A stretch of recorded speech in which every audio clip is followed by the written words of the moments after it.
So today's project is changing the washer jets on an NA Mazda Miata. You may have seen online people using a pair of needle nose pliers to push those two tabs down, but there's a much easier way. The challenge is you don't have a lot of clearance in this hole to get a pair of needle nose in. But here's a little trick that I figured out. Okay, so what I discovered was if you take a 9mm deep socket, it will fit over and it will push in. You can see that, there you go. It'll push in those two tabs perfectly and allow you to pull the jet out from the top. I'll do one on the car here. I've got one out, and I'll do the other one on the car just to show you that. Okay, so if you can see the jet sticking out, put the socket over it, push it on and give it a twist.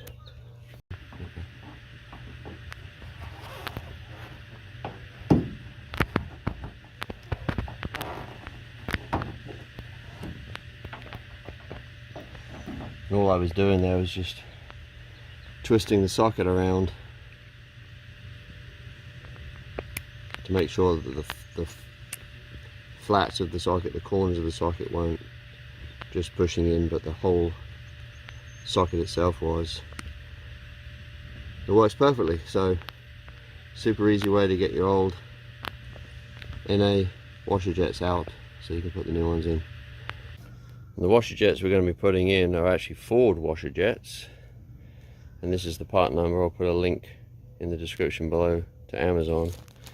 But what's neat about these is they have a fan spray, so instead of the two little pencil jets that the OE ones have, the fan spray will give a finer mist. So we'll pop those in and see what it looks like.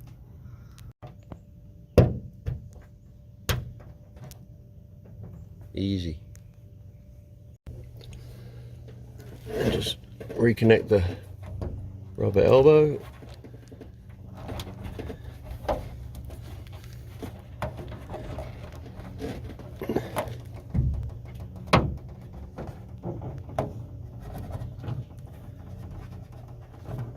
Give it a little tug, see if it's on.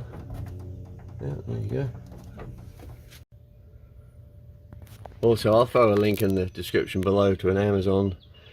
So on this car, that fitting there, it's like a Y fitting that splits off to take the line to the driver's side.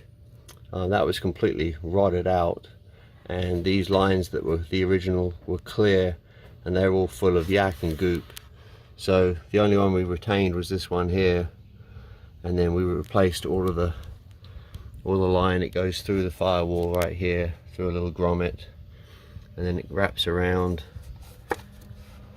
here, the fuse box. There's a clip there, clip on the washer bottle, and then it goes onto the pump, which is right down here. Super easy to change that out, but you can do all of it. I can't remember how much this kit was. It was cheap though, very inexpensive, and it will improve your windshield washing ability 100-fold.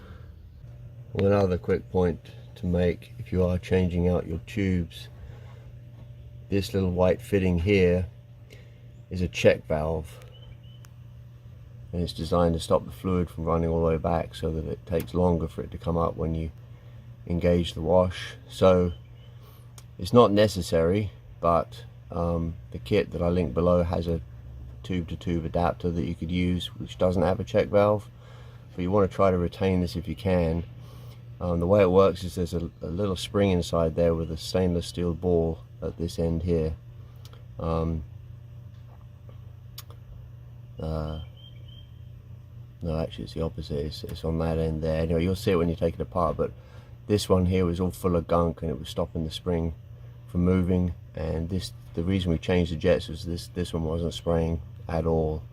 So you can just take that out and soak it in a little bit of CLR or some kind of degrease or something, and then with a toothpick kind of move the ball around and clean out the gunk that's inside this little check valve. And if you can't get it cleaned out, it's okay, you can just swap it out with one of the straight connectors that's included in that kit.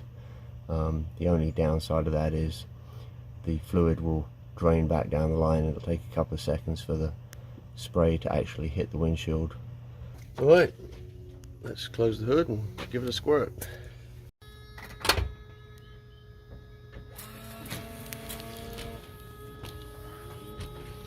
See if I can catch that.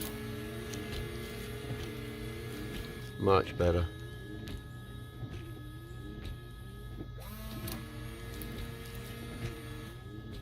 That's coming out in the video or not.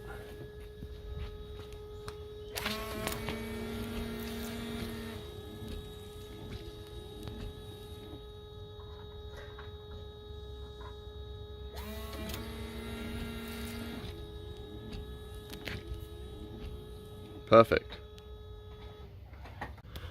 Okay, well, Pete Diamond, Jacksonville, Florida.